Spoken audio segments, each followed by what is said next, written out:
Halo semua, selamat datang dalam laporan khusus sepak bola dalam dan luar negeri.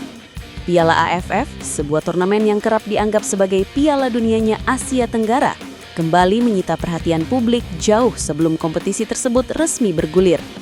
Di tengah persiapan teknis tim-tim peserta, sebuah narasi panas muncul dari arah utara, tepatnya dari Hanoi, Vietnam. Bukan sekedar persaingan taktik di atas lapangan, kali ini kita disuguhkan dengan sebuah perang psikologis atau Psy-War yang dilancarkan secara terbuka. Pelatih timnas Vietnam, Kim Sang-sik, melontarkan pernyataan yang oleh banyak pengamat dinilai sebagai bentuk kepercayaan diri yang berlebihan atau bahkan sebuah arogansi terukur.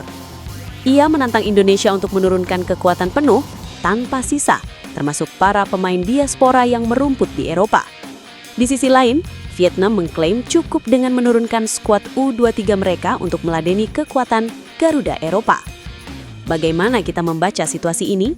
Apakah ini murni strategi mental ataukah ada perhitungan teknis di baliknya? Dan bagaimana Indonesia merespon provokasi ini dengan filosofi "Oke, gas"? Berikut adalah laporan mendalam kami untuk Anda. Juli mendatang akan menjadi saksi, namun panasnya atmosfer sudah terasa sejak sekarang. Sumber ketegangan bermula dari pernyataan kontroversial pelatih Vietnam Kim Sang-sik. Dalam sebuah kesempatan yang mengejutkan publik sepak bola ASEAN, Kim tidak berbicara tentang pertahanan atau strategi menyerang, melainkan melontarkan sebuah tantangan langsung kepada timnas Indonesia. Inti dari pesan Kim sangat jelas dan provokatif. Ayo buktikan siapa raja ASEAN yang sebenarnya. Namun ada syarat spesifik yang ia sertakan dalam tantangan tersebut. Ia seolah mendesak Indonesia untuk tidak menyimpan kekuatan. Kim meminta agar Indonesia menurunkan seluruh pemain diaspora, para talenta berdarah Indonesia yang kini berkarir di benua biru, Eropa. Narasi yang dibangun oleh pelatih asal Korea Selatan ini menyiratkan sebuah skeptisisme. Ia seolah ingin menguji validitas kekuatan Indonesia. Apakah Garuda benar-benar kuat karena kualitas tim, atau hanya karena label Eropa yang melekat pada pemainnya? Dengan nada yang menantang, ia mempersilahkan Indonesia membawa semua amunisi terbaiknya, seakan-akan Vietnam tidak gentar sedikitpun menghadapi nama-nama besar tersebut. Namun, apa yang membuat pernyataan ini terasa begitu menyengat adalah komparasi yang dihadirkan oleh kubu Vietnam. Di saat mereka menantang Indonesia untuk turun dengan kekuatan Liga Champions atau Liga Eropa, Kim Sang-sik justru mendeklarasikan bahwa Vietnam akan mengandalkan skuad U23 mereka. Bagi Kim, ini bukan tentang menurunkan tim lapis kedua. Ia menyebut skuad muda ini sebagai generasi emas berikutnya bagi Vietnam. Merujuk pada keberhasilan mereka menembus semifinal Piala Asia U23, Kim percaya bahwa fondasi mental dan teknik para pemain muda ini sudah cukup solid untuk menghadapi tekanan, bahkan dari pemain senior Indonesia yang berpengalaman di Eropa. Ini adalah sebuah strategi retorika ganda. Di satu sisi, ini adalah motivasi internal yang luar biasa bagi pemain muda Vietnam untuk membuktikan diri. Di sisi lain, ini adalah pesan yang meremehkan bagi Indonesia, bahwa Vietnam cukup menggunakan anak-anak muda untuk mengalahkan skuad bertabur bintang Indonesia. Sebuah pernyataan yang jelas memantik api rivalitas ke level yang lebih personal. Namun menanggapi tantangan untuk menurunkan full diaspora, kita perlu melihat realitas di lapangan dengan kepala dingin. Publik sepak bola yang cerdas memahami bahwa sepak bola modern tidak hanya urusan 11 lawan 11 di lapangan, tetapi juga urusan administrasi dan regulasi internasional. Mendatangkan seluruh pemain yang berkarir di Eropa untuk ajang Piala AFF adalah sebuah misi yang nyaris mustahil secara logistik. Piala AFF, meskipun memiliki prestis tinggi di kawasan regional, seringkali tidak masuk dalam kalender resmi FIFA Matchday. Konsekuensinya sangat krusial.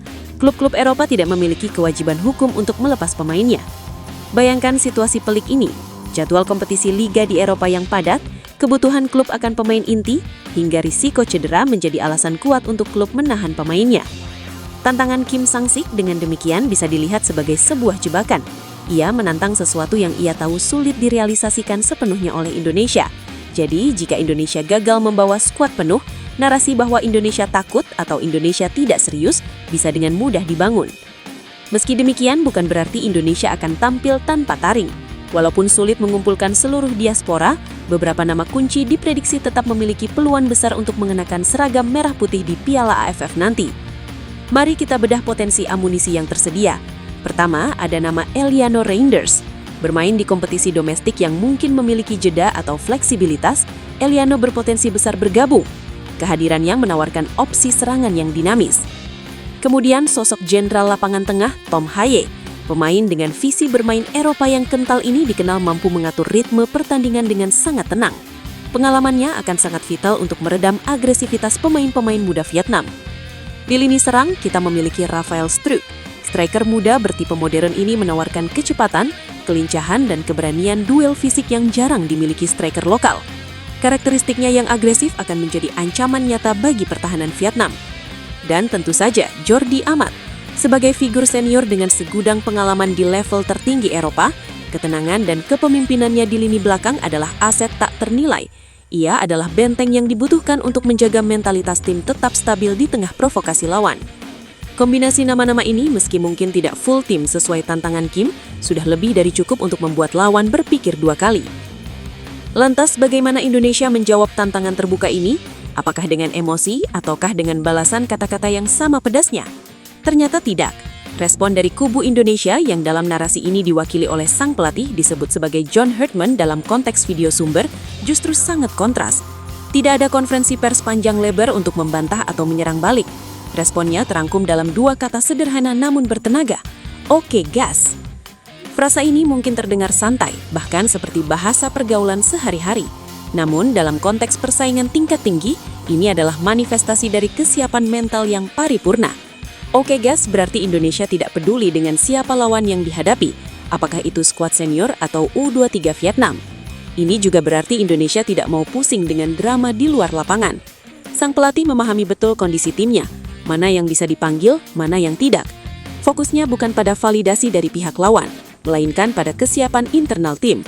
Oke gas adalah sinyal bahwa pasukan Garuda siap tempur, siapapun yang tersedia dan siapapun lawannya. Pada akhirnya, sepak bola mengajarkan kita satu hal yang pasti. Hasil akhir tidak ditentukan oleh seberapa keras suara pelatih di media, tidak ditentukan oleh seberapa tajam sindiran yang dilontarkan, dan tidak ditentukan oleh status pemain di atas paspor. Piala AFF nanti bukan soal siapa yang paling berisik sebelum turnamen dimulai. Ini adalah panggung pembuktian tentang siapa yang paling siap secara taktik, fisik, dan mental saat peluit panjang dibunyikan. Vietnam boleh datang dengan kepercayaan diri akan generasi emas mudanya. Mereka boleh menantang, meremehkan, atau mencoba mengganggu konsentrasi dengan perang urat syaraf. Namun Indonesia memilih jalan yang sunyi namun mematikan, bekerja dalam diam dan membiarkan prestasi yang berbicara. Apakah Vietnam akan benar-benar melibas Indonesia seperti klaim Kim Sang-sik? Atau justru oke gas dari Indonesia yang akan membungkam segala keraguan dengan kemenangan yang elegan? Jawabannya tidak ada di sini, melainkan di 90 menit pertempuran di atas rumput hijau manti. Lapangan tidak pernah berbohong. Demikian laporan khusus kami mengenai dinamika panas menjelang Piala AFF, sebuah persaingan yang menjanjikan tontonan menarik dan penuh gengsi. Tetaplah bersama kami untuk pembaharuan informasi olahraga lainnya.